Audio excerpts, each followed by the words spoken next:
Volodymyr Shevchenko is slowly rebuilding what Russian captivity took from him. This strengthens the muscles. They're in this state because they were completely wasted. We could not move at all in prison. Now I have to start with light exercises. He spent more than 2 years in Russian jails as a prisoner of war. It's not just his body that needs to recover. There is a button here. It triggers me. It makes a very sharp sound. It has a really strong impact on me. The first time I heard this sound, it reminded me of Mariupol in 2022. That's the southern port city where Volodymyr's National Guard unit was sent shortly before Russia's full-scale invasion in 2022. Just 20 at the time, he helped defend the famous Azovstal steel plant. After a long siege, he was among thousands told by commanders to surrender. The Russians held them 16 to a cell. They beat us every day for standing up together or moving around. They called the beatings re-education. They said this is so that you don't want to fight anymore and you don't know what you're fighting for. When they came to interrogate us, they used a military phone that produces a current. They screwed it to our legs and asked questions. We had to sit on a chair. A pillowcase was put on our heads. We always fell from that chair because there was an electric shock. I couldn't control myself. Volodymyr lost 3 teeth in the beatings. But the worst, he says, was food deprivation. He lost more than 20 kilos. We weren't allowed to share food. They did that on purpose.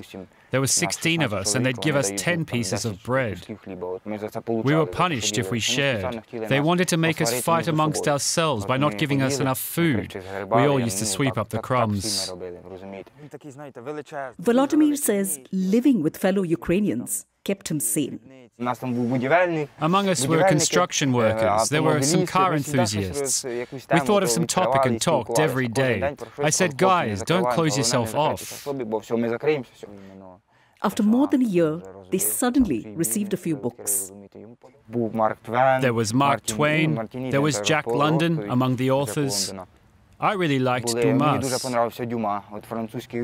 I got up every morning and read a book till after lunch.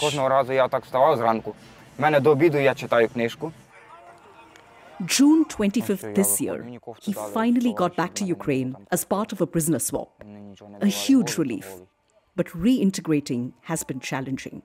I didn't know what to talk about with my parents, relatives, you know. My father is still fighting at the front. I was very happy to see him.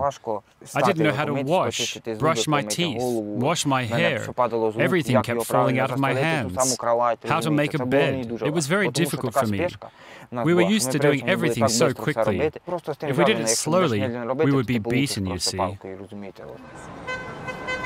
Ukrainians haven't forgotten those still being held prisoner. Volodymyr joins families waiting for their loved ones from the Azov battalion, also instructed to surrender in Mariupol. The Azov fighters are heroes in Ukraine, but hated in Russia and rarely included in prisoner swaps. Every exchange, when it happens without my son, I fall. My heart really sinks because I always expect that he'll be there, but he's not. The aim of these free Azov demonstrations is to send a message to the top, to the political authorities, so that they somehow force the processes of releasing prisoners of war. There's hope as well. Volodymyr visited a friend he was in Mariupol with and who was also a prisoner of war. He's just been released. He's really thin. I said, you'll get better. Everything will be fine. Volodymyr says he wants to document everything that he's been through and become a blogger.